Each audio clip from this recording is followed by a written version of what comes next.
lideramos el camino de la opinión pública y buscamos que la cultura del debate alcance consensos y soluciones a los problemas de nuestro país.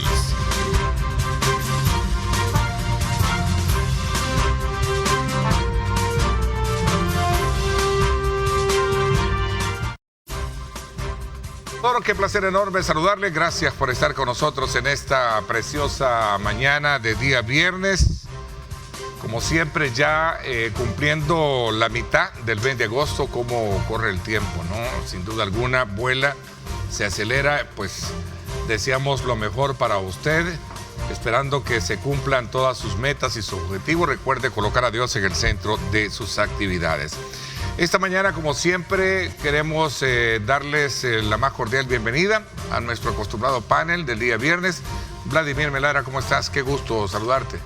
Gracias, Ernesto. Un gusto también compartir con Tania, Bessie y tu persona. Gracias. Gracias, Bessie. ¿Cómo estás? Has amanecido alegre ahora. Buenos días, un gusto amanecer aquí con ustedes y un placer estar contigo, Ernesto, y un saludo para la audiencia y los que se quedaron en casa.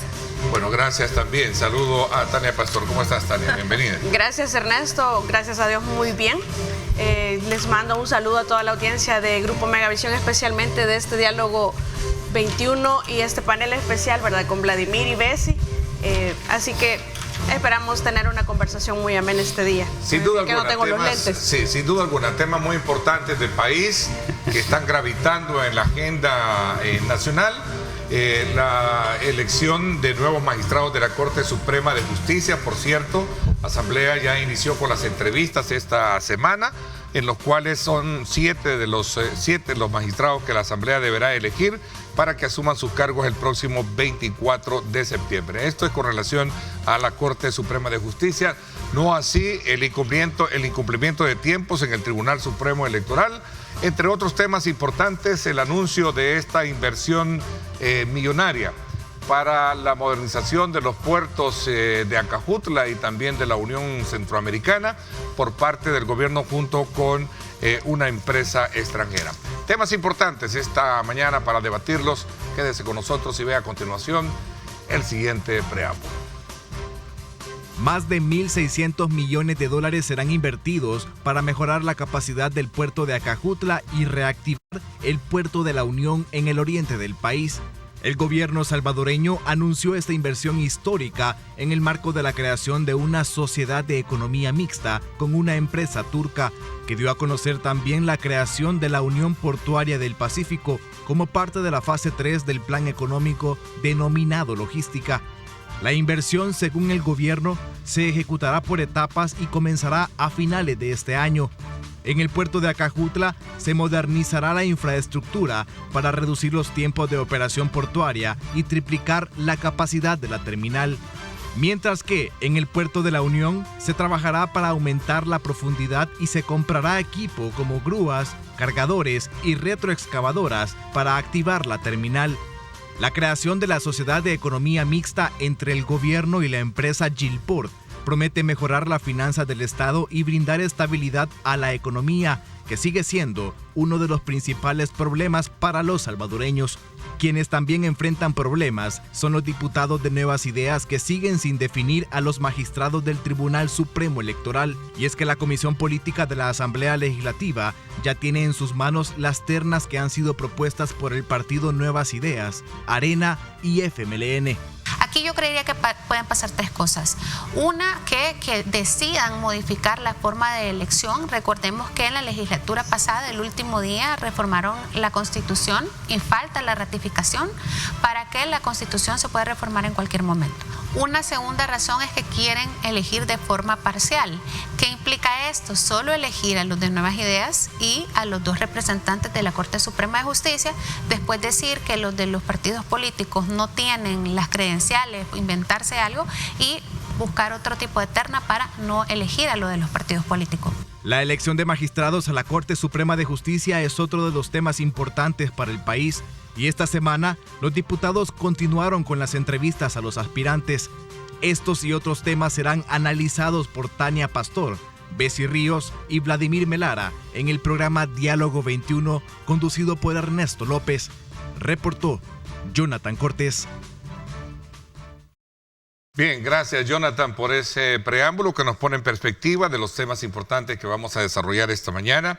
Antes quiero enviar un saludo muy especial a todos los que se encuentran degustando ya sus alimentos, especialmente en la sección de alimentos, comedores del Mercado Central. Muchísimas gracias por mantener siempre atentos a nuestra señal. Vaya desde aquí un saludo muy especial para ellos y todos aquellos también que nos están sintonizando en otros lugares. Bueno, la modernización del puerto de Acajutla aumentará la competitividad de las empresas, esto en un contexto que ya lo hemos visto, lo hemos analizado, busca activar la zona de Oriente y particularmente la generación de empleo. Se trata de alrededor de 1.600 millones de dólares, 1.615 millones de dólares, los cuales van a ser invertidos según etapas a partir de este importante acuerdo de sociedad de economía mixta, como bien lo aclaró en su momento el presidente de CEPA, que estarán siendo inyectados por la empresa Gilport Holding, que pertenece a un conglomerado turco que tiene inversiones en el mundo. Veamos. Mira, la verdad es que solo tenemos información de la que ha hecho pública el propio presidente de CEPA. El pacto social que va a dirigir esta sociedad de economía mixta no es público.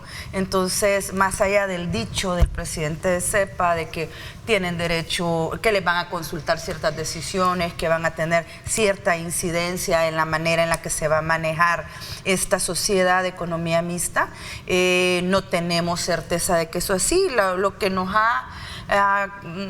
cuenta la historia es que en este tipo de sociedades es el privado el que manda.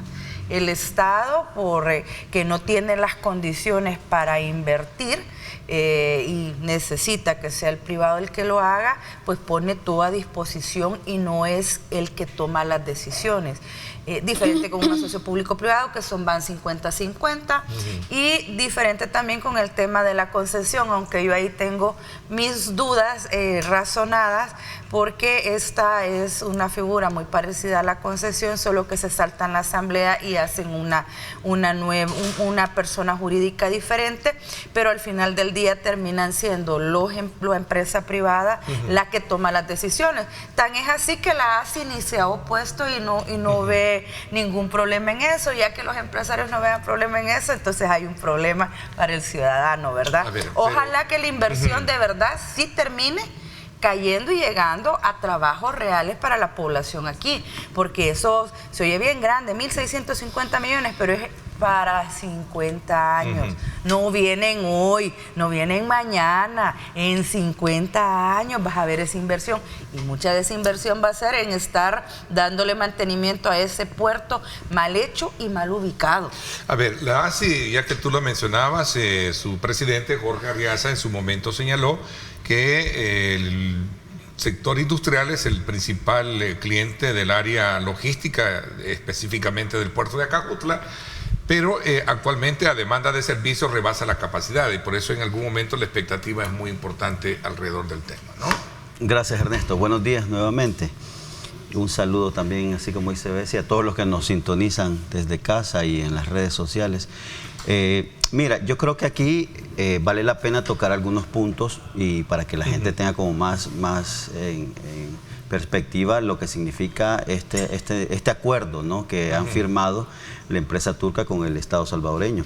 Hay que recordar que este implica la administración de ambos puertos, ¿verdad? Sí. Tanto el de Acajutla como el de La Unión.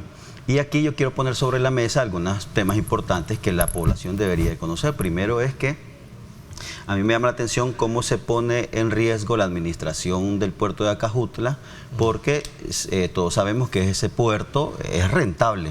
Es decir, el puerto de Acajutla no tiene ningún problema en el sentido de su mantenimiento, en el sentido de las operaciones, incluso de las transacciones y las mercancías que por ese puerto transitan. Pero sí me llama la atención que incluye la administración del puerto de La Unión, que ya todos sabemos que desde el año 2008, que fue, creo, inaugurado, si no me equivoco, la administración del expresidente Elías Antonio Saca, y todo la trama de corrupción que ha habido alrededor de este puerto, sobre todo alrededor de su construcción y del por qué se construyó en esa zona. Es decir, pongo sobre la mesa el tema de cómo hemos arriesgado los ingresos que significan para el Estado la administración del puerto de Acajutla, con tal, digo yo, de lograr que alguien más, una tercera administración, pueda gerenciar las pérdidas que año con año genera el puerto de La Unión. Ahora, si lo vemos así como en un intervalo cronológico, el país, el Estado salvadoreño, el pueblo salvadoreño sigue aún hoy perdiendo dinero de las arcas públicas por la construcción de ese puerto de La Unión. Ahora, quiero también mencionar que me parece también extraño que esta firma que hicieron de este acuerdo, al parecer no como dice Bessi, se han saltado la Asamblea Legislativa, porque la ley de asocios públicos privados está hablando que lo máximo que permite en una relación entre... pero entiendo que no es una... a eso voy. La ley... Aclaró muy bien que la operación, esto lo dijo el presidente de CEPA, que será por medio de una sociedad de economía correcto, mixta, correcto. ¿no? Es que eso es lo que quiero tocar. Se han saltado la Asamblea porque hay una ley, ¿verdad?, de socios públicos privados, y esta permite acuerdos y concesiones hasta 40 años. No 50 años como lo han firmado. Este acuerdo, bueno, hubo un preacuerdo que lo firmaron, creo que, si no me equivoco, febrero de este año o marzo de este año, y en el que había en ese entonces, con ese preacuerdo, una especie de cláusula en el que él decía: hey, Estado salvadoreño, ustedes tienen que realizar algunas reformas en la ley, porque la ley de asociaciones público-privados, hay una limitante de 40 años. Y por supuesto, muy bien lo dice Bessi, utilizaron un mecanismo o una figura, digamos, jurídica, una constitución, digamos, de este acuerdo y una nueva empresa en la que se saltan esa ley que ya está en la Asamblea Legislativa.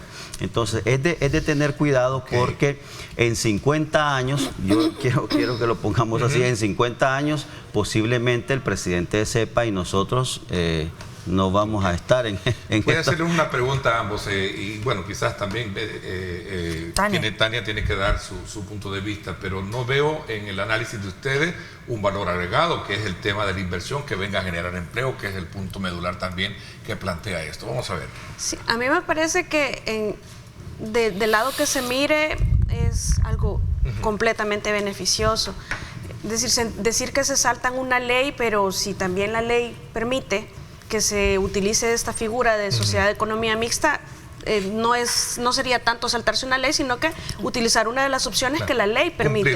Cumplir la ley, correcto. Lo que sucede es que, de acuerdo a una visión, esta podría ser mejor para unas personas, y de acuerdo a la visión de los que gobiernan actualmente, pues esta es más beneficiosa. Habrá que ver en el camino, porque ciertamente no tenemos tanta información como para decir es cierto que estas son las condiciones. Sin embargo, lo están diciendo las autoridades. Un 80-20 significa que el Estado de El Salvador sí va a recibir ganancias, incluso de todo lo que venga y genere este puerto, ¿verdad? Es cierto que la concesión o ese entramado entre los dos puertos, pues algo también, una empresa no va a llegar solo a invertir en donde se está perdiendo, ¿verdad? Tiene que haber un balance, y en ese sentido se va a comer todo lo que prácticamente está perdiendo allá, pero va a compensar, y en el tiempo tendrán que equilibrar. Lo cierto es que esto se va a convertir, como bien lo decía la ministra de Economía, en un polo de desarrollo con todos los proyectos que se tienen, porque pareciera algo inexplicable que El Salvador tenga una zona como la oriental, en donde tenemos unas playas tan lindas, tenemos un puerto, y los dos puertos, y que no se haya realmente explotado estos beneficios. Y una economía bastante resentida, digo, en términos de que necesita correcto, pero que se le inyecte eso es porque dinámica, ¿no? Definitivamente no solo las pandillas tenían que ver, sino que además la visión de los gobernantes del pasado estaban dirigidas quizás más a promover las empresas internas o de los compadres, pues de los amigos. Es decir, yo creo que eso no es un secreto para nadie, pero ciertamente esto viene en un momento oportuno. Yo creo que hay que hacer cosas a la larga, porque si bien es cierto, nosotros no lo vamos a ver probablemente, ¿verdad? Pero estamos dejando estamos sentando las bases para un país más desarrollado a las nuevas generaciones, que yo creo que al final es lo que no vemos en materia ambiental, ¿verdad? Pero yo lo veo de verdad tú lo muy vis positivo. de algo mucho más positivo. Solo quiero agregar un elemento. Sí, ahorita abro el debate, solo quiero agregar un elemento. Esta semana conversaba precisamente con María Luisa Jaén, la ministra de Economía, y decía de manera muy clara, no es una concesión, es una sociedad de economía mixta donde el Estado continúa siendo propietario de la misma. Dice, una pregunta, vamos a ir ganando ya esto y le doy la palabra a ustedes. Buenos días, saludos al panel. Una pregunta, ¿se debió pedir concesión tal y como lo pide el artículo 120 de la Constitución? Mira, para mi percepción, vos sabés que cuando tenés varios abogados juntos hay diferentes opiniones. Personalmente creo que debieron de llevarlo así como una concesión, con todo el debido proceso, hacer la licitación, porque esta es prácticamente una adjudicación, no siendo una adjudicación de contrato, sino creando una figura jurídica de una sociedad de economía mixta, pero al final del día es entregarle la administración de 2 puertos a un privado. Y nos faltan muchas explicaciones porque como les decía al inicio, a falta de ver el pacto social bajo las reglas que se va a regir esta nueva figura jurídica, no sabemos, por ejemplo, qué le va a pasar a los empleados y a las empleadas que trabajan ya en estos puertos. Y esto es interesante porque uno de los principales problemas que tuvo esta misma empresa en Ecuador fue el no haberle cumplido a los trabajadores y trabajadoras, y hubo problemas con los sindicatos. Ahora, claro, allá no tenían régimen de excepción, aquí sí. Aquí está el artículo, entonces, mira, no sé 120, lo que dice Bessie. Mira, dice toda sí, concesión. En toda concesión que otorgue el Estado para la explotación, dice, de muelles, ferrocarriles, canales u otras obras, materiales de uso público, deberán estipularse el plazo y las condiciones de dicha concesión, atendiendo a la naturaleza de la obra y el monto de las inversiones requeridas. Estas concesiones deberán ser sometidas a conocimiento de la Asamblea Legislativa para su aprobación. Eso dice el artículo 120. Mira, ¿no? Ernesto, yo creo, el comentario que hice yo sobre que a lo mejor se están saltando la ley, es porque en la práctica, también como lo dice Bessie, este acuerdo que han firmado, ¿qué significa en la práctica? O sea, en la práctica es conceder la administración de estos puertos. E incluso la ley de asocios públicos privados incluso también fue una herramienta que se aprobó también para saltarse la ley, para saltarse la Constitución, porque hay de alguna forma los gobernantes han tenido que utilizar herramientas para no necesariamente llegar a la Asamblea Legislativa y poder lograr estos acuerdos con la empresa privada. Mira, yo sí coincido, ahí yo creo que tienen razón en el sentido de que de alguna u otra manera esto es positivo. Hay una inversión, ¿verdad? Hay una inversión, aunque sea una inversión programada y que los primeros años solo sea una inversión de alrededor de $70 millones, pero hay una inversión y yo creo que es importante valorar en ese sentido. Sin embargo, me queda mucha duda porque nosotros a lo mejor podemos tener aquí muchas conjeturas, ¿no? Porque la realidad y el contenido de este acuerdo no lo tenemos y el menudo de todas las implicaciones que este pueda tener no las sabemos, más lo que se ha conocido de manera de nuestros funcionarios, ¿no? Pero debemos de alcanzar el conocimiento de lo que se ha firmado plenamente. Sí, lo que sucede es que en ese aspecto me parece que también había una pregunta. Realmente hace falta ver el acuerdo como para tener una opinión más informada y tener un sustento legal para darle a la población más concreto, porque realmente no tenemos el documento y en los documentos, pues en la letra chiquita es donde están a veces las trampas y no lo podemos ver, no lo tenemos a la mano. Entonces es importante que se transparente la contratación, cómo ha sido todo el procedimiento, para que podamos analizarlo y verificar dónde es que el gobierno ve que vamos a tener más ganancia. Personalmente, ahí está la pregunta cuando yo veo eso, mira, que no hay transparencia, dice, ¿por qué no transparentan toda la documentación? ¿Qué es lo que se oculta? Esa es una pregunta que se está formando. Yo creo que todavía estamos como que muy temprano para afirmar que algo ocultan, pero yo pensaría que lo van a mostrar.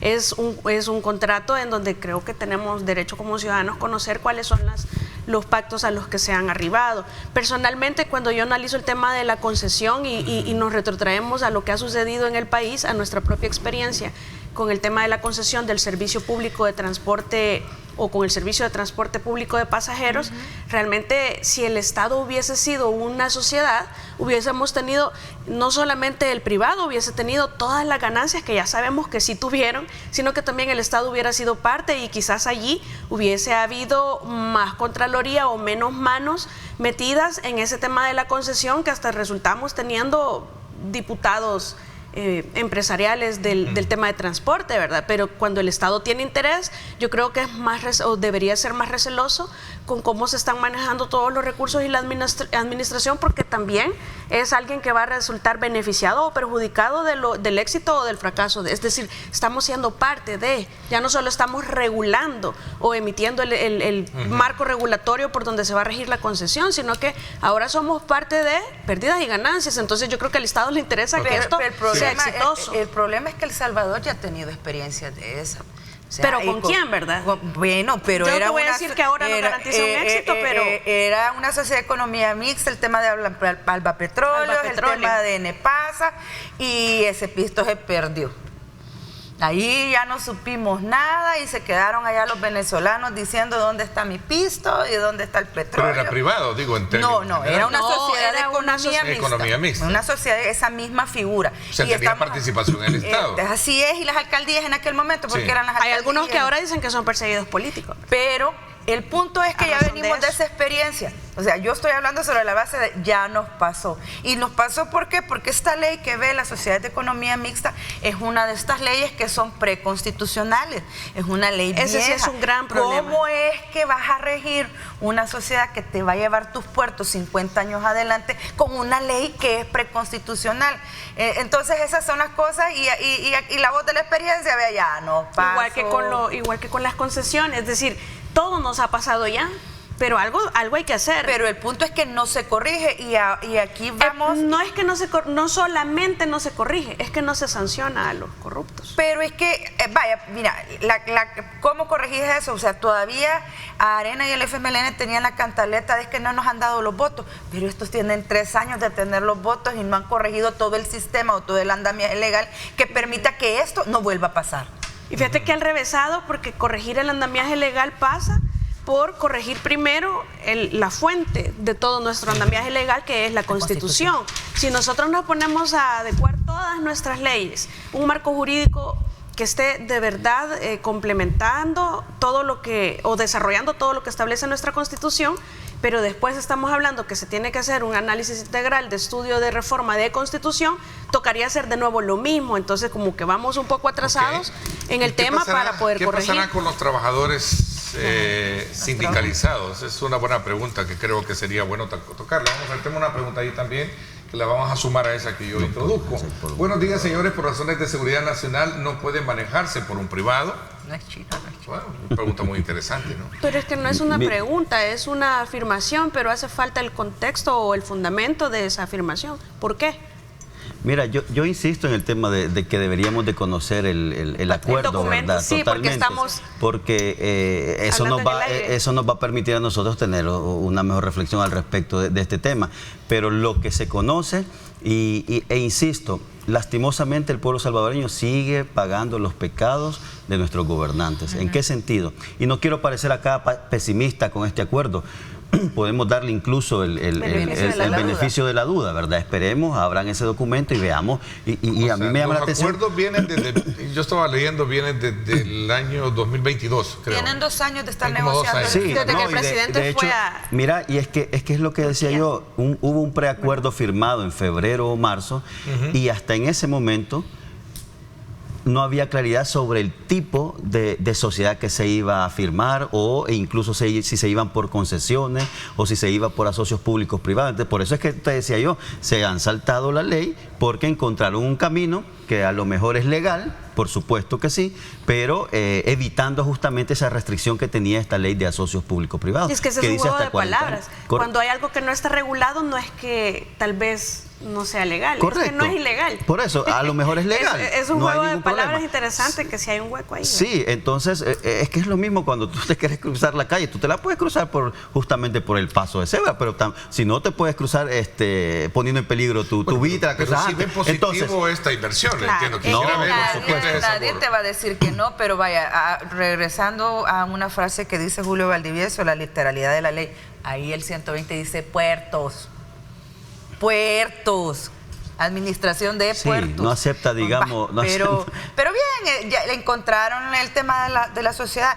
Yo creo que cosas importantes es la estabilidad de los trabajadores, porque, repito, esta empresa ya tuvo ese inconveniente en Ecuador cuando estaba Correa en el poder y hubo un pleito allá bastante fuerte con los sindicatos que no se les cumplió las estabilidades o las indemnizaciones, y esto termina siendo de que se rompe el acuerdo y Correa le diga que se retiren, pero bien, digamos, no es una empresa que se creó hace 3 días, vea. Es una empresa que ya administra puertos en Europa, y yo asumo, vea, que las providencias debió haber tomado este gobierno, de modo tal de que si está administrando puertos esta empresa en las Europas, es porque ahí hay otro tipo de reglamento. Me imagino que algo debieron de haber copiado para pasarlo para acá y garantizar los intereses del Estado. O sea, ¿qué pasará con la actual planta de trabajadores del puerto de Acajutla? Es una buena pregunta que creo que surge en este análisis, en la cual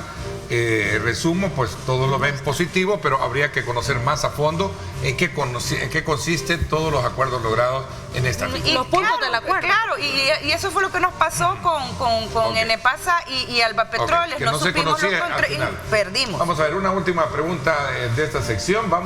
Saludos, les dejo mi opinión. Los antecedentes de sociedades de economía mixta en el país son nefastos, más negocio para el Estado. Bueno, un poco concatenando el planteamiento que tú hacías, de lo que viene. Ya venimos de ahí. Ya venimos de ahí. Es que ya recorrimos varios caminos. No, mira, yo tengo ya sé que vos vas a salir. No, yo tengo mis diferencias con la aseveración. Con el tema de Alba Petróleo. Sí, te doy la palabra cuando regrese. Necesito que haga un programa especial. Vladimir tiene diferencias con relación a ese tema que plantean, en este caso, ves. Vamos a ver, ¿de qué se trata? 7 en punto, vamos a una pausa y regresamos con más.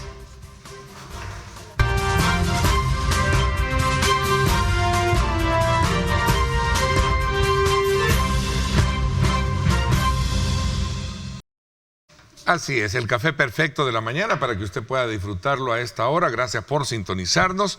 Continuamos nuestro análisis con relación a algunos elementos que se han planteado sobre la base de la inversión que se presenta para el oriente del país y también para el occidente, especialmente en los puertos. Y tú no estás de acuerdo en el planteamiento que están haciendo sobre el tema relacionado con Alba Petróleo. Sí, es que mira, es cierto, hay un antecedente, ¿verdad?, de este tipo de figuras. Sin embargo, yo creo que ahí no se ha dicho toda la verdad. Y por ejemplo, primero hay que aclarar, este acuerdo no se firmó con el Estado salvadoreño, si bien es cierto, a ver, las alcaldías son parte del Estado, pero se firmó con la mayoría de alcaldías que en ese entonces eran administradas por el FMLN. El Gran San Salvador, ¿verdad? Ahora dicen, ¿qué es lo que perdimos con respecto? Perdón, pero quienes no se dieron cuenta, incluso aquí tenemos parte de la oligarquía que se vio beneficiada por instancias financieras que a través de estos fondos que invirtió PDVSA fueron beneficiados, la banca salvadoreña, incluso reconstrucción de muchas escuelas en el país. Es decir, hay tanta información sobre esa experiencia que yo aquí lo que mejor pongo en la mesa es cómo esa experiencia que tuvimos puso en peligro incluso el dominio y la hegemonía que tenía un grupo aquí de familias sobre las finanzas del Estado. Es decir, no dejaron que ese proyecto lograra tener incluso incidencia sobre el sistema financiero, incluso sobre rubros económicos que en algún momento se vieron amenazados por el ingreso de esta inversión. Y yo te voy a poner un ejemplo, la importación de vehículos, el segmento inmobiliario de este país. Es decir, yo no he visto aquí, digamos, aparte de algunas fundaciones que crean que más que todo sirven para evadir impuestos, pero yo no veo aquí estas grandes familias haciendo una obra social de tal magnitud que hizo incluso con las limitantes que habían legales y las limitantes políticas y sociales que se le plantearon a esta sociedad de Albapetróleo del Salvador, yo no veo de alguna forma llevando el desarrollo a comunidades como lo hizo esta sociedad de Albapetróleo. Entonces, por eso te decía yo, de verdad que hay muchas cosas que no se conocen, que lo que ha pasado es que el eclipse de la hegemonía que existe en este país, de estas familias poderosas, no dejó y manchó mucho de lo que se hizo a través de ese acuerdo que hubo entre alcaldías de El Salvador con el gobierno venezolano. Yo me acuerdo que estaba Albapetróleos y Albalimentos y que dijeron que iban a traer los productos más baratos. Usted haga memoria, ¿era más barata la gasolina de las Alba o valía lo mismo? ¿El precio de la libra de frijol y de arroz valía lo mismo o era más barata? Valía lo mismo. No, entonces terminaron siendo empresas como cualquier empresa, solo para ganar. Sí, y terminaron volviéndose varios de estos dirigentes que estuvieron ahí en empresarios. No, pero... empresarios. Mira, de verdad que sí es un desconocimiento, y no sé si es adrede, Bessie, pero es un desconocimiento. Y tú tocaste un punto, el tema de Albalimentos. Perdón, pero todos los agricultores que se vieron beneficiados, no solamente con préstamos, sino con la asesoría esta famosa que siempre brindan, ¿no? La técnica para que puedan realmente ser productivos en la siembra de todos estos alimentos. Perdón, pero eso fue algo importante. Y sí, aquí yo lo quiero decir, aunque fueron centavos, perdón, pero con la entrada en el mercado de Albapetróleos, tanto los frijoles, bueno, si no veamos ahora la comparación de los precios de hoy, de estos granos básicos con los que había en aquellos entonces, que no sé si me falla la memoria, creo que fue alrededor de 2006, 2007 que entra Albapetróleos a El Salvador, perdón, pero la diferencia de precios es evidente, incluso granos básicos y también en el precio de los combustibles, que fueron centavos, sí, pero eso obligó a estas transnacionales, con ese entonces, quiero recordarles que estaba todavía la Shell funcionando y también el gran imperio que funciona como es Chevron. Entonces, yo creo que... ¿Esos aspectos no los ves en tu análisis? ¿Qué es lo que te está aclarando? Lo que sucede es de que cuando entran al mercado pasa aquello de aquellas dos bebidas carbonatadas, ¿no? Una roja y una azul, que a la rojita le pagaban bien y cuando entra la azul baja el precio, le baja el precio y le dice la de la rojita, hombre, ya me pagaban los 60 centavos, hombre, y al día siguiente amanecieron al mismo precio. Eso mismo pasó con Alba. Alba entró con un par de centavos menos y de ahí se puso de acuerdo con la competencia y ganemos todos igual. Porque terminó siendo... Pero quiero recordar que hay una, perdón, Tania, quiero recordar que hay una oficina en el Ministerio de Economía que es la que brindaba los precios de referencia. Y, el de la gasolina. Correcto, los precios de los combustibles. Entonces, es cierto, cuando entras al mercado, por supuesto que de repente te pones a funcionar con la competencia, ¿verdad? Y hay acuerdos, preacuerdos en los que aquí nadie pierde. Pero los compañeros revolucionarios no tenían que hacer eso, hombre. No. Me refiero que sí hay casos, pero los beneficios y la interacción que hubo de esa sociedad, sobre todo con las comunidades en este país, no la vemos en otros ejemplos. Es decir, yo creo que ahí se comete no solamente una injusticia mediática, sino que también es una injusticia que la hegemonía y los grupos hegemónicos de poder de este país cometieron con ese proyecto. Sin duda, con ese proyecto me parece que lo que sucede es que yo creo que están dejando de lado un actor muy importante. A veces tenemos buenos proyectos, o como dice en ocasiones Elic Valdivieso, él es de la opinión que tenemos el andamiaje legal y que, porque yo siempre he dicho, es que nos faltan leyes buenas. Pero no solo es que las leyes que tenemos sean buenas o malas, es que las que tenemos podrían funcionar si hubiese voluntad política, es decir, con lo que se tiene se puede trabajar. Pero entonces lo que sucede es el actor, es la persona que ejecuta las acciones, la que enloda o ensucia un proyecto o no. Y eso puede pasar en la actualidad. Esa pregunta está interesante. A eso voy a presentarles esta pregunta que va en el contexto de... Solo termino. Entonces, eso es lo que pasó con Albapetróleo, en mi opinión. Estamos dejando de lado que sí, a mí sí me parece que el proyecto en sí era muy bueno, la idea y todo, la intención, pero se quedaron ahí porque todos los actores, casi todos los actores, lo que conocemos en la actualidad es que eso se convirtió en una presunta lavandería y que lleva años de investigación porque eso es demasiado complejo dentro de la fiscalía, y no es esta fiscalía. para que no se vaya a malentender que es que esta fiscalía está persiguiendo políticamente a la gente de los gobiernos anteriores. No, esta investigación de esta presunta lavandería, y cuando digo lavandería me refiero a blanqueo de capitales, a lavado de dinero. Es decir, lo que hicieron fue enriquecerse, beneficiarse, y esta investigación lleva años. No es un secreto para nadie. Entonces, al parecer lo que pasa... Se prestaron pisto y aquí hubo ministros que se supone que ganaban... Entonces, al parecer lo que ha sucedido es un buen proyecto enlodado por personas que solo buscaron al final su beneficio y no el de los demás. Aquí tenés exministros que ganaban 2.800 según la ley de salarios, 3.000, 4.000, ponele. Pero tenían sobresueldos, pero que mal llamados sobresueldos. Les prestaron $2 millones de la empresa de préstamos de Alba, y al final, en menos de año y medio, ya habían pagado con su salario de ministro. O sea, evidente hay un tema de lavado, pero el punto es... Sí, ok, no sé, vamos a entrar a la pregunta. Buenos días, ¿es una privatización disfrazada? Para mí sí. Es que es lo que decía, son herramientas que se han construido justamente para evitar... Mira, cuando un abogado le consultas, mire, no quiero que me den la concesión porque no quiero pasar por... Entonces, deme una salida, es el trabajo del abogado, darle la salida. Mira, yo creo que la solución va más allá de esas conferencias de prensa que tuvo el gerente el presidente de CEPE. Anliker. El señor Anliker. Director, no sé si es director, presidente, pero el tema es que lo bueno fuese que abran justamente ese acuerdo para que la población, no solamente la población, sino también parte del grupo jurídico de este país, para que puedan hacer un análisis realmente honesto, objetivo sobre lo que está sucediendo. Como decimos, si es bueno, si nada ocultan, si no trae nada, ¿por qué no lo conocemos? Hay que conocerlo. Yo creo que este es un llamado a las autoridades para que el pueblo entero pueda conocer ese acuerdo. Además, a ver, es el Estado salvadoreño el que está firmando, es decir, no es el señor Anliker, no es otro funcionario, sino que es el Estado salvadoreño, es decir, son activos nuestros. Y les recuerdo que son los puertos. ¿Qué pasa por los puertos? No solamente mercancías lícitas, ¿verdad? Entonces, no es cualquier cosa lo que han firmado. Ok, vamos a ver otra pregunta. ¿Dónde está la Fiscalía y la Corte de Cuentas? Ellos son garantes del Estado. Sí, ahí deberían de estar pendientes. Bueno, la Fiscalía como el que vela por los intereses del Estado, el hombre fuerte del Estado, verificando esta firma, no sé si ha estado en eso.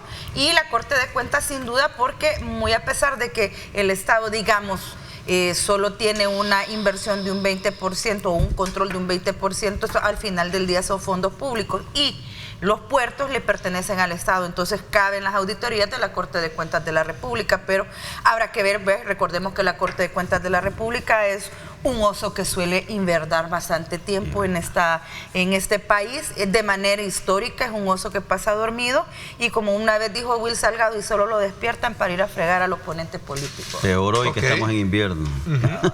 A ver, entonces, a manera de ir concluyendo con ese tema, porque lo que sucede es que esa pregunta no sé si fue más en general o si era con relación a este tema, porque la Corte de Cuentas cuando va se sabe y tiene que ir de inmediato. De hecho, ya debería de estar en varios lugares, ¿verdad? Yo creería.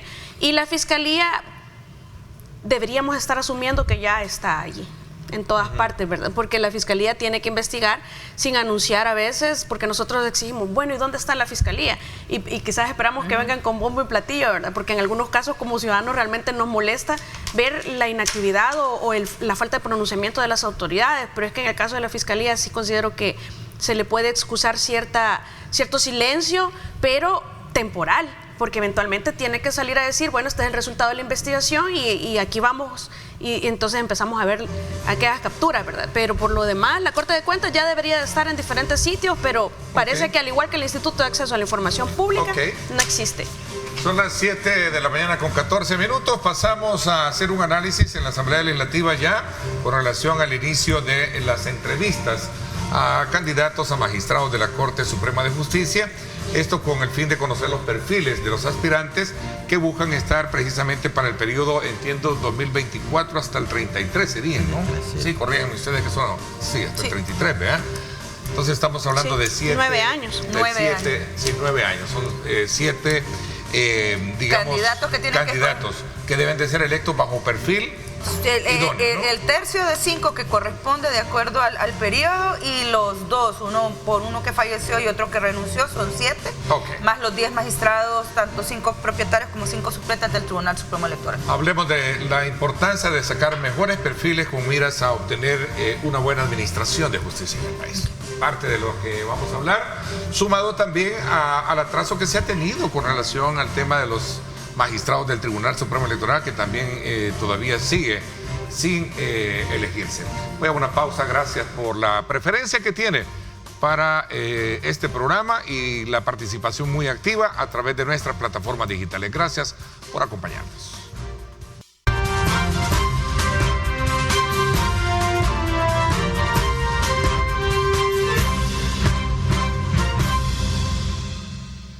Bueno, gracias nuevamente por estar con nosotros a esta hora de la mañana. Gracias a usted por darnos ese voto de preferencia, ese voto de credibilidad que sin duda alguna traza un eje importante para poder llevarles a ustedes los diferentes puntos y contrapuntos de temas que le permiten a usted construir su propia lectura de los temas que aquí tenemos.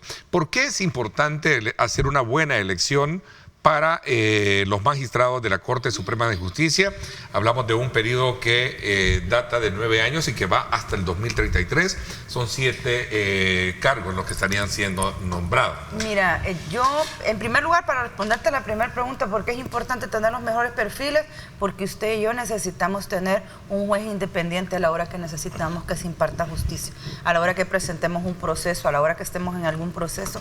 Necesitas y tenés derecho a que el Estado te ponga un juez independiente, un juez que tenga la capacidad de discernir, que no solo sea un operador de justicia que sí, no, blanco, no, que sepa y que sea imparcial, que no influyan en él o en ella las corrientes de los que se encuentran en ese momento en el poder o de ciertos otros intereses empresariales que al final del día termine quitándote o robándote tu acceso a la justicia. Eso en primer lugar.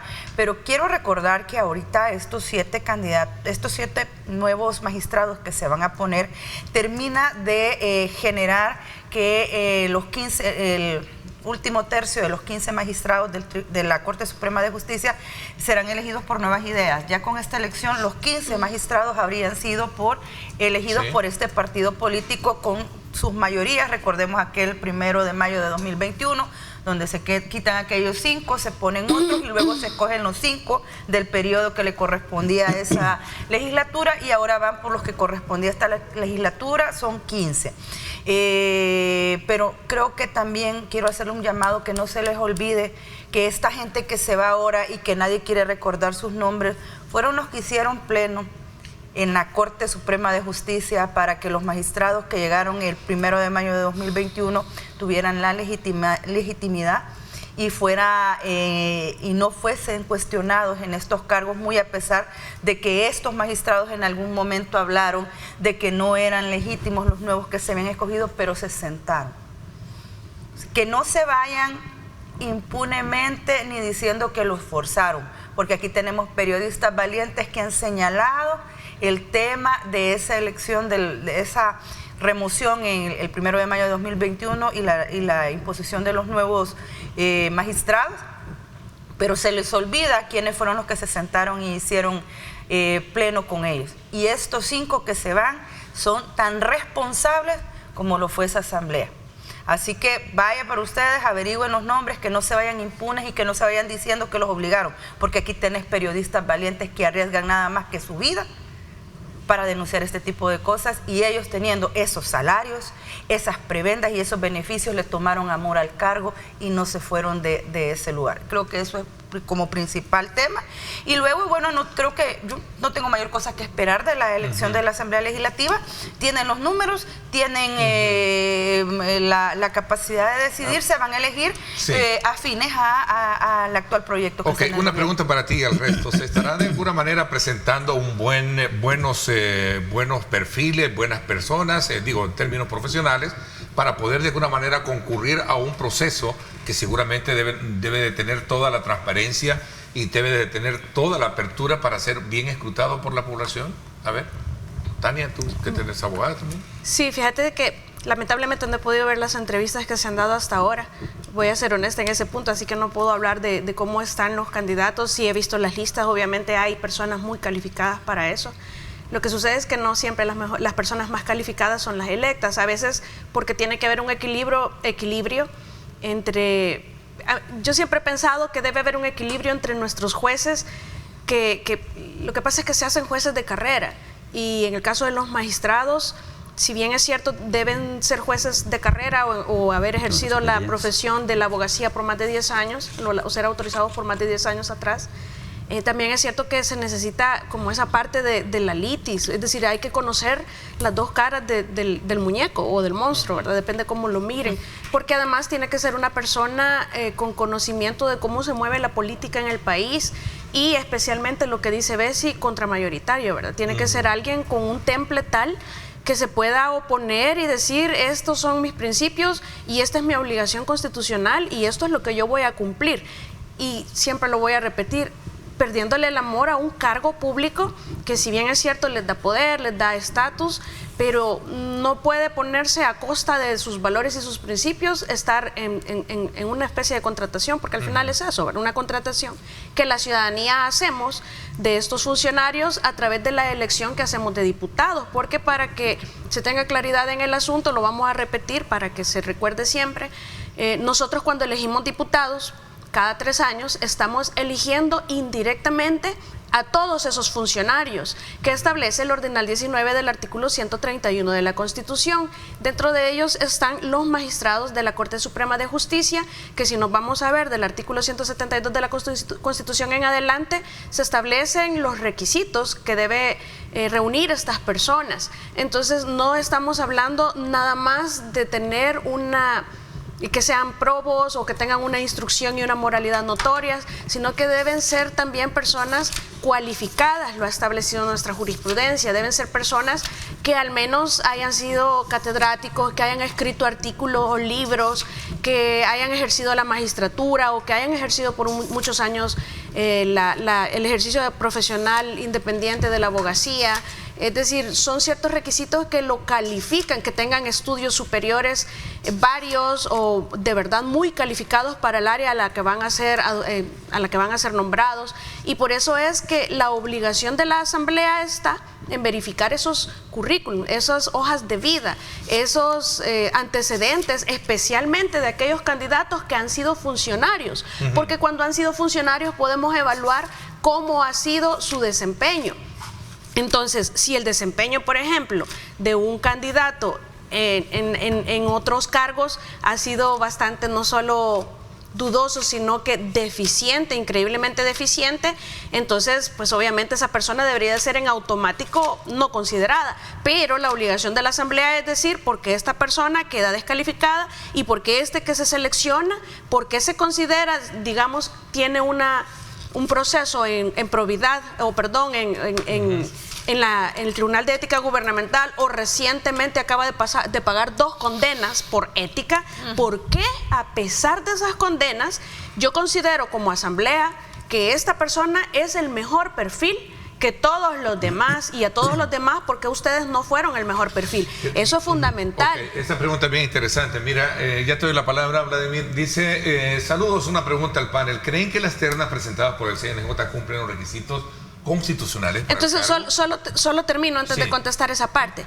Hay 7 magistrados, como le decía Bessie, hay 2 de la legislatura anterior que no puede, en mi opinión, no podría legalmente elegirse de estas listas actuales su sustitución, sino que tendrían que ser de las listas anteriores, porque es el momento en el cual se postularon a competir estas personas que van a ser electas en sustitución de uno que ya falleció y de otro que renunció, entre comillas, ¿verdad?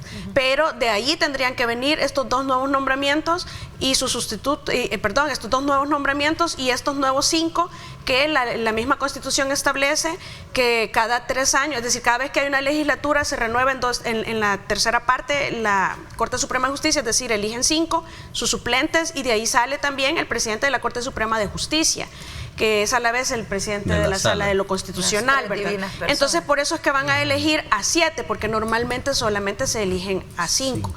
Ok. No, mira, yo sí tuve la oportunidad de ver algunas entrevistas.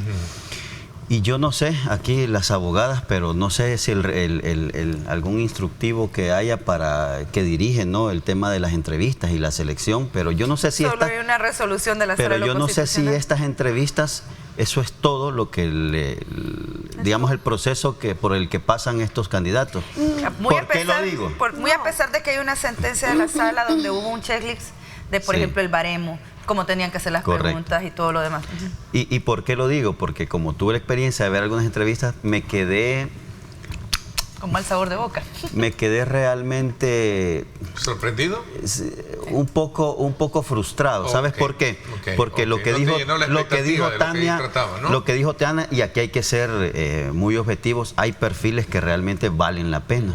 Hay perfiles que valen la pena. Yo tuve la oportunidad de ver algunas entrevistas y me pareció, al menos a voz de lo que decían de su currículum, pues uno dice, bueno, vale la pena poner a prueba, ¿no?, el bagaje, la experiencia. No hay que dejarse ir por el currículum. Yo me he sorprendido con las respuestas de personas con tremendo currículum. Entonces, sí, incluso en la manera en que se presenta en la entrevista su desarrollo, ¿no?, y del contenido. Pero quiero decirlo con esto, y especialmente en una de las entrevistas, por respeto del candidato, no digo el nombre, pero me quedé con esa frustración porque le hicieron solamente 2 preguntas. Imagínate. Y una pregunta fue, ¿tiene usted vinculación formal o material con alguno de los partidos políticos? Esa fue una. Y la otra es, preséntese. Absolutamente eso. Preséntese. Es decir, presente su currículum. ¿Quién es usted? Y desarrolle. Okay. Entonces, desde ahí viene y no te llena la expectativa de una... Va a estar 9 años en la corte. Es que mi pregunta es esta. No les interesaba preguntarle. Es que es muy evidente con las preguntas, es cierto. Entonces, ¿cuál va a ser el punto de partida para estos diputados de poder saber quién de él o de ella debería de conformar nuestra Corte Suprema de Justicia? Es decir, ¿qué elementos va a tener? Es que fíjate que es bien curioso porque... Sería bueno cambiar el proceso para poder funcionar entonces. Claro que sí. Está la sentencia de la Sala. Pero déjame terminar, solo quiero decir... Con lo que tenemos mire, pueblo salvadoreño, nosotros, al menos en este país, esta mesa tiene 3 patas, ¿verdad? La Asamblea Legislativa, el Ejecutivo y el Judicial. En otros países tienen la otra pata que me parece que deberían de tenerla acá, que es el electoral. Pero... la Corte Suprema de Justicia o el órgano judicial es fundamental para que nosotros como sociedad caminemos. Nosotros a través del órgano judicial deberíamos de tener garantizados nuestros derechos, o al menos tener jueces competentes que puedan decidir, o al menos así debería ser, ¿no?, basados por supuesto en evidencias, basados en la ley, basados en la transgresión o no de los estatutos nuestros, pues, que nos rigen. Y eso nos va a permitir a nosotros ser una sociedad que camine en el sentido democrático. Pero cuando yo veo que los entrevistadores, y aquí debo de decirlo, me dio tanta pena y pena ajena cuando ver que el que entrevista está en una desventaja total contra perfiles de profesionales, que yo digo, bueno, al final quizás tiene un argumento y tiene una base este tipo de entrevistas, porque como un diputado que quizás no tiene no tiene las capacidades ni elementos técnicos para poder preguntarle quizás a un doctor, a una doctora o a un especialista en derecho administrativo, agrario, en lo civil, lo penal. Entonces, cuando yo veo ese tipo de intervenciones o ese tipo de entrevistas, digo, caramba, estamos realmente en un camino en retroceso. Voy a una pausa un poco para ir concluyendo con este tema, y a la vez silvanamos el tema del Tribunal Supremo Electoral, que creo que también va en ese mismo sentido. ¿Qué estará pasando? ¿Por qué no se ha logrado elegir? ¿Por qué no están cumpliendo los tiempos, teniendo los votos? ¿Será que las ternas obviamente estarán esperando otras ternas? Bueno, al final vamos a hablar de este tema cuando regresemos, 7:31.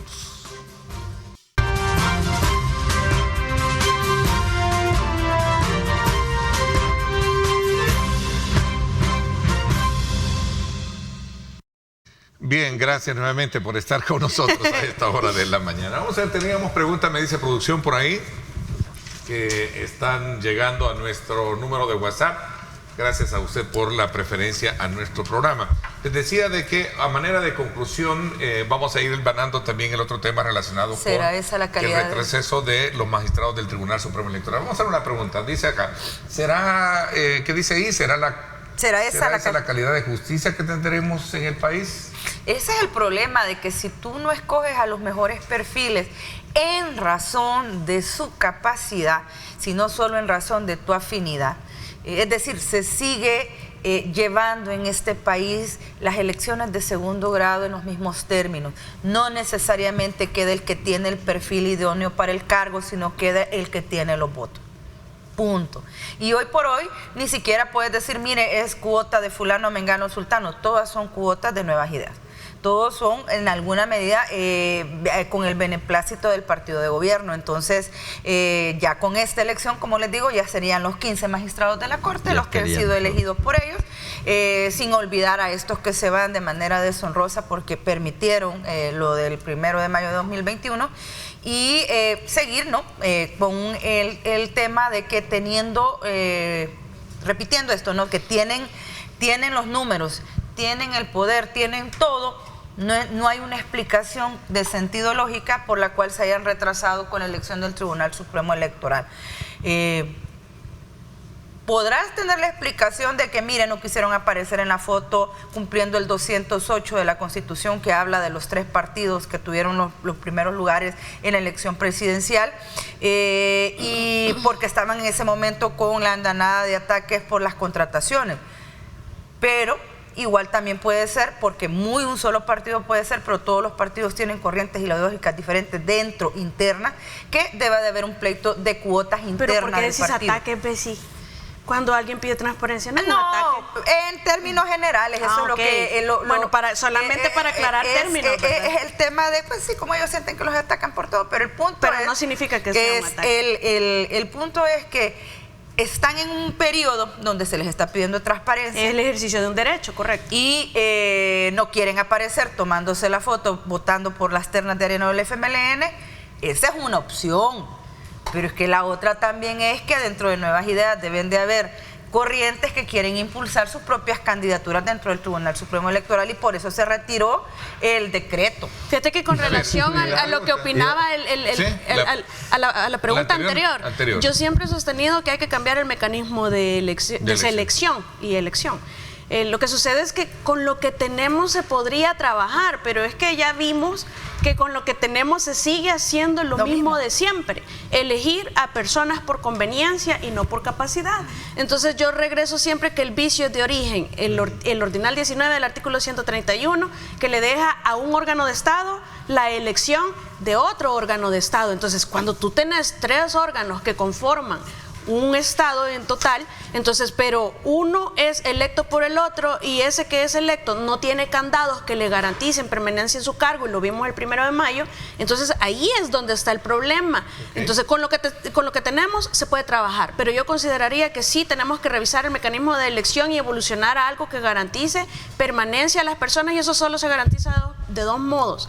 Uno es poniéndole un candado que no lo pueda quitar en la misma instancia que lo puso, o garantizándoles su permanencia en el cargo desde la Constitución hasta la finalización del término para el cual fueron electos, a excepción de que sean removidos a través de un revocatorio de mandato. Lo he dicho, siempre lo voy a sostener, que la gente tenga la llave para que cuando estos funcionarios sean corruptos o estén haciendo mal las cosas y no tengan la capacidad, evidentemente no la tengan, que podamos ir y revocarles el mandato antes de esperar esos 9 años, porque son 9 años para lo que estas personas están siendo electas en este caso, ¿verdad? Y con todos sus beneficios, porque no es un salario chiquito. No es un salario chiquito. Ernesto, yo creo que tengo una pregunta ahí que quisiera aclararle antes. Mira, dice sí.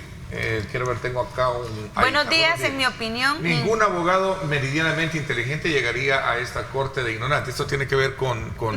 Bueno, ya vimos... Yo creo que no es necesario tampoco Pero ya vimos la apatía que incluso hubo en las FEDAES, ¿verdad? En la participación. Pero mira, aquí pongo sobre la mesa, y yo creo que el sustento es lo que han dicho aquí las compañeras. Mira, ¿Y por qué no avanzamos entonces? Ya lo dijo Tania y lo puso sobre la mesa. Recuerden, cuando eligen a diputados, recuerden que también están eligiendo a estos funcionarios. O sea, es doblemente peligroso. Entonces, ¿y por qué mejor no avanzamos incluso? Y lo repito, así como la experiencia que en este momento hay un diálogo importante en México sobre si llevan a elección popular los integrantes del órgano judicial.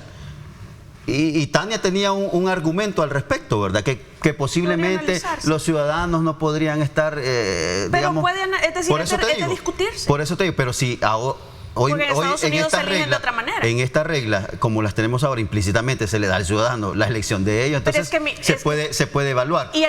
Perdón, solo un breve paréntesis, incluso eso es una falacia, no se le da al ciudadano, se le da al militante de los partidos políticos que son los que nos ponen los candidatos por los que los ciudadanos no afiliados a partidos políticos votamos. Sí, pero o sea que nosotros, los no afiliados, ni siquiera esa incidencia tenemos. Pero ahí yo creo que hay también un poquito de maldad, Tania. No sé si tuya, pero mira, en el sentido de que toda la vida creen de que los militantes de un partido político son como que otra especie de ciudadanos. No, perdonen. Pero tienen una obligación suprema de filtrar sus candidatos. Pero incluso son ciudadanos que constitucionalmente deciden hacer una participación política. Pero ellos son los que votan a los que nosotros después nos toca, o eligen a los que nosotros... Pero por eso es la importancia de que los ciudadanos no necesariamente, no, yo soy apolítico o soy apartidario. No, por eso es que la importancia, incluso la Constitución lo cultiva en el sentido de que haya participación política de todos los ciudadanos, porque recuerden, desde ahí parte, como tú dices, imagínate, los militantes en primaria escogen a los que todos los ciudadanos van a poder Yo creo que todavía no hemos evolucionado a esa maldad que se me acaba de ocurrir, que mejor, como ya sabemos cuál es el partido que va a estar, digamos, eligiendo a los que van a ser al final los funcionarios, vamos y afiliémonos solo para elegir. A mí me parece interesante y eso después nos salimos. De ponernos. Señores panelistas. Vamos a darle lectura. Dice, señores panelistas, esto no es un problema de la Asamblea, porque ella solo elige de los que mandan. Mira, tiene bastante sentido, pero creo que es importante recordar, sin ánimo de hacer más polémica, pero aquí venimos de un país donde se han repartido cuotas, ¿verdad? Donde un partido menos relevante, representativo en la Asamblea, que se volvió el bisagra, que fue el PCN, logró imponer cuotas, porque cuando se juntaba con el FMLN era la Alianza Azulgrana, cuando estaba con Arena eran la Derecha Unida, y así lograba meter ya una cuota en la Corte Suprema de Justicia y otra cuota en el Tribunal Supremo Electoral, aunque sea con los suplentes o pidiendo plazas, porque aquí así se ha manejado. Ahora repartís asignaciones y contratos. A la Corte de Cuentas de la República. Hoy por hoy no necesita nuevas ideas al PCN porque tiene los votos, menos necesita Arena porque tiene los votos. Vamos, no le aporta nada. Entonces, ¿con quién está negociando? ¿Qué es lo que te ha detenido la elección? Más allá de que tienen que cumplir el 208 y quizás te sale, ¿no?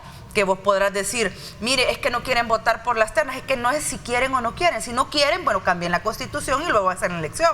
Pero a mí más me huele que hay adentro corrientes del propio partido que quieren incidir en las ternas que van.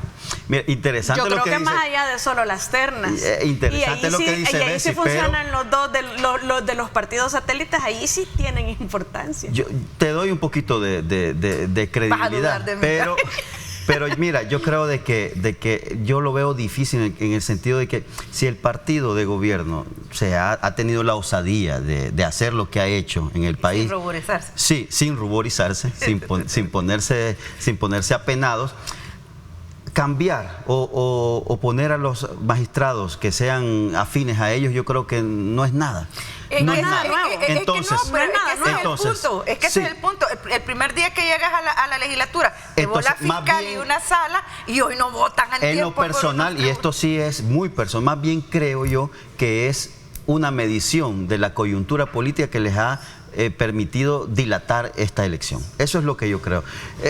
No es descartable lo que tú planteas alrededor del interior del partido político. Al tema de que tenés diputados que aprueban con dispensa de trámite casi todo lo que les llega, que no tienen ningún problema en hacerlo, de quitar funcionarios, de poner funcionarios, de modificar la Constitución, elegir 5 pinches magistrados del Tribunal Supremo Electoral. Lo que pasa es que ahí toma importancia lo que dice Vladimir, las preguntas que se hacen también como que está evidenciando lo que estamos descubriendo, porque hacen falta asesores. Ay, Que les digan qué preguntar, que les digan qué preguntar, porque es que yo no creo que necesites ser abogado para entrevistar abogados y elegir abogados. Yo creo que cualquier ciudadano puede hacerlo, pero tenés que rodearte de personas con capacidad que te puedan dirigir. Preparar una entrevista. Pero si no tenés detrás asesores, es bien difícil, pues. Ok, voy a hacer una pausa, no sin antes. Buenos días, ningún salvadoreño estará a salvo de este tipo de jueces. Eso es una falacia. Yo creo que nunca hemos estado completamente a salvo. Siempre hemos sido digamos, etiquetados como un órgano judicial inepto, ineficiente. ¿Y cuál es la otra? Y supeditado también al poder económico. Sí, es decir, pero hay jueces muy buenos que realmente se van justo por pecadores, porque pues sí, también tenemos otro montón que son muy corruptos, ¿verdad? Muy malos jueces, que es diferente. Es decir, yo no quiero caer mal, ¿verdad? Pero es que es la realidad. Tenemos jueces muy buenos, también hay muy malos. Y obviamente vamos a ir un poco en el aterrizaje de estos temas, a manera de ir concluyendo y darle un poco la salvedad de que seguramente se estarán haciendo las mejores evaluaciones, las mejores cogitaciones y esperando, porque los tiempos para presentar ya no tienen de dónde más saber qué es lo que está ahí. Vamos a hablar de eso cuando regresemos. Gracias por estar con nosotros.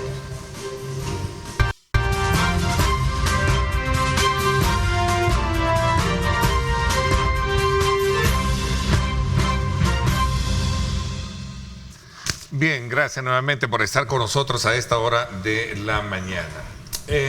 ¿Será entonces, me decías tú, Bessie, que estarían esperando, ya no hay tiempo entonces para recibir nuevas? No, pero de las ternas se las puede declarar desiertas la Asamblea Legislativa. En el caso del Tribunal Supremo Electoral. Tendría que declararlas todas, ¿verdad? Sí, todas, porque todas tienen vinculación material. Así pero, mira, tienen ocurrencias, la ocurrencia de decir, que lo decía la diputada Villatoro, de escoger solo el de la terna de Nuevas Ideas y los 2 de la Corte. Eso es un procedimiento que se van a inventar si es que lo llegan a hacer, porque no está en ninguna parte. Pero ¿cuál será el motivo del atraso? Lo que pasa es que ya pasó. Es que ese es el punto. Es que cuando vos tenías, ¿qué te decían los partidos políticos? Esa frasecita, ¿verdad? Se alinearon los astros. Y fíjate que ya están, cada partido tiene su lista y como cosa milagrosa coinciden nombres. Gran mentira, se habían ido a reunir a otro lado y habían cruzado los nombres y ya llevaban arreglada la elección. Pero ya sabías vos que era una repartición de cuotas de los partidos políticos. Hoy por hoy no tienen a quién repartirle cuotas, en teoría. Porque yo insisto, allá adentro tienen sus líneas y sus grupos de poder también, y ahí también debe haber un tema de estilismo. Yo creería que hay 2 grupos donde uno cree que tiene algo de poder, pero es que eventualmente a mí me parece muy claro del lado de quién está la gente, y al final el verdadero poder es de la gente. O sea, ahí no nos engañemos, ¿verdad? Alguien puede tener aspiraciones, pero si no tiene la venia de la gente, no tenés nada. Porque no tenés una explicación lógica en la cual podrás decir que un partido que tiene más de 60 diputados tiene 54. Se ha tardado un mundo elegir, y no es que vaya a ponerse, porque ya nos han demostrado que no es que se pongan a escoger currículum. Vea, y que hagan una investigación así profunda y un análisis que echen una semana en las entrevistas. O ya no te puedes jactar de que has estado eligiendo en tiempo, ya te atrasaste la primera vez, mejor. Y yo creo que la clave también mejor que digan cómo se hizo la asignación. No, y la clave también está, incluso la llave para ellos está en la reforma que hicieron a la Constitución, ¿verdad? Que puede ser un espacio, un portal donde ellos puedan. Que no han ratificado, por cierto. Sí, pero es que eso tiene que ser un estudio para una reforma integral. No te puedes poner a agarrar la Constitución, a agarrar así, porque sería una palabra como que fuera esta taza y ahora me paso para el vaso de agua. Sí. No es una ley, es la Constitución, no la podés estar trastocando cada vez que te conviene o no te conviene. Eso sería una gran inseguridad jurídica que se envía como mensaje. Pero al final eso es lo que hicieron con esos fines. Y si no, veamos también lo que hicieron con la ley con el Código Electoral, ¿verdad? Respecto a aquel artículo que impedía que hicieran reformas un año antes de la elección. Entonces creo que ese portal que han dejado ahí abierto puede ser la llave para ellos para encontrar a ver, entre comillas, legalmente, una vía para poder elegir pero eso es una a llave sus peligrosa candidatos. porque sería dispararse en los pies. Sí, perdón, pero todo ha sido peligroso lo que han hecho y justamente por eso han sido las advertencias que ha hecho la ciudadanía. Y como dicen, no ataque, sino que lo que está mal se ha estado reflejando en los reclamos de la ciudadanía. Y por ejemplo... Y son reclamos legítimos. Correcto, y por eso la peligrosidad de esa reforma que hicieron a la Constitución. Que no han ratificado. Sí, pero insisto, tantas cosas que ya han hecho que me parece que esto solamente es, como dicen, una rayita más para el tigre. Por eso, pero es que ese es mi punto, pues, y yo insisto, o sea, vos, si ya tenés todo, y si ya la tenés negra, nada te cuesta hacer la trompuda y no han querido ratificar. Entonces, no sé qué entretelones habrán, pero algo hay. Pues, sí, claro. No estás negociando, ¿con quién están negociando? Con nadie. Bueno, tenía hasta el 31 de julio para elegirlos. Ahorita está céfala la institución y dicen, no, dice irresponsablemente un diputado que tiene 7 periodos en asamblea, no hay elección enfrente, no hay problema de no elegir. Que es cierto que sigue funcionando el tribunal, pero hay que pagar, hay que eso presentar sigue funcionando. el cierre. Lo que sucede es que no puedes tener acéfala una institución que te garantiza la democracia. Ay, no, pero mira, uno se queda asustado, ¿verdad? Porque el mismo personaje, el que evalúa si cumple o no cumple la ley y qué es ese problema y qué es eso de cumplir los plazos. Sí. Me parece irresponsable que un diputado pueda decir eso enfrente de la población. No, y también recuerden que la vida, por ejemplo, interna política de los partidos está viva, hay vigencia y también necesitan una entidad, que en este caso la jurisdiccional del tribunal, que siempre esté activa, es decir, no puede estar acéfala en ese sentido. Ese tema de la vigencia, yo sí creo que estamos en este momento en una verdadera... Ya sabíamos que los partidos o el sistema de partidos o los partidos políticos están en crisis, pero creo que en este momento hay una maximización de esa crisis porque tenemos a una oposición enfrentada entre sí, si acaso podemos considerar que hay oposición, yo creo que no la hay, pero y por la otra parte tenemos al mismo partido oficialista donde hay una clara división, es decir, crisis de los partidos, es así. La crisis de los le voy a dar un minuto, para cerrar. Un minuto porque creo que era un tema que bueno, aunque no se tiene mucha información, ¿no? ¿Cuál? Esta situación en la cual supuestamente hay una desobediencia de los funcionarios de centros penales en cuanto a la liberación. Dos cosas te voy a decir sobre ese tema, brevemente. Porque dice, por ahí hay una información que por cierto publicó el periódico, no sé si Diario El Mundo, donde decía, no sé si Diario El Mundo. Sí, creo que fue Diario El Mundo. Que decía que la Corte dejó sin efecto la solicitud sobre órdenes de libertad no ejecutadas. Sí, pero es que fue mal enviada la solicitud. ¿Sí? Sí, porque era para el presidente de la Corte. Mal tramitada, para que se entienda. Sí. Tú me dijiste que ibas a hacer... Esa es una. Lo que sucede es que no la pidieron bien. No quiere decir que no se va a tramitar, sino que hay que hacerlo correctamente. Esperemos que sí se haga. 1.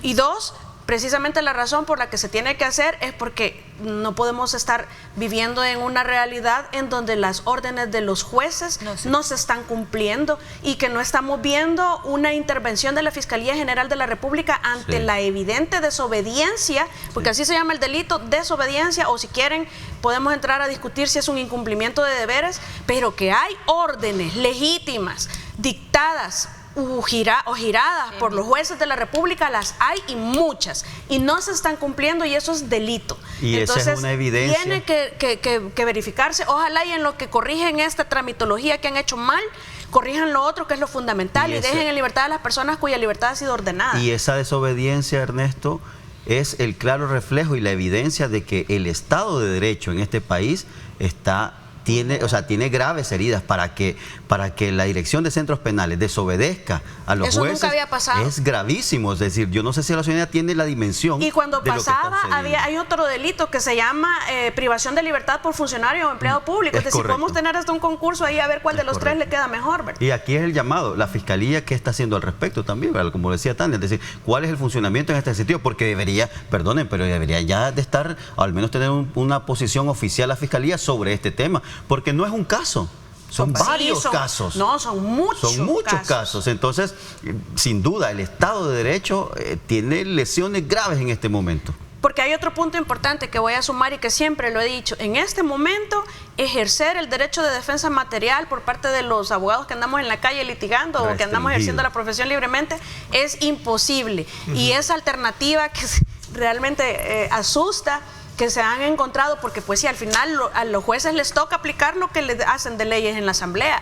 Eso que nos digan a uno como abogado, usted ejerza el derecho de defensa material de su representado.